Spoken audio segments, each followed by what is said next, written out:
severe thunderstorm warning for southern Dallas County and north central Texas until 1 p.m. Central Standard Time. At 12:30 p.m. Central Standard Time, a severe thunderstorm was located near DeSoto, moving east at 35 miles per hour.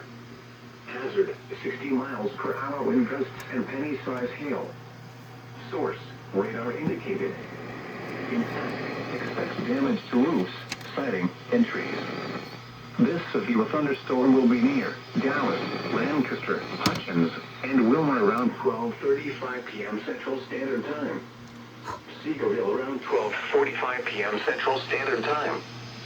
Bulk Springs around 12:50 p.m. Central Standard Time.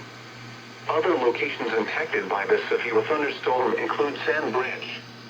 This includes the following highways: Interstate 35E between mile markers 411 and 423. Interstate 20 between mile markers 460 and 482. Interstate 45 between mile markers 267 and 281.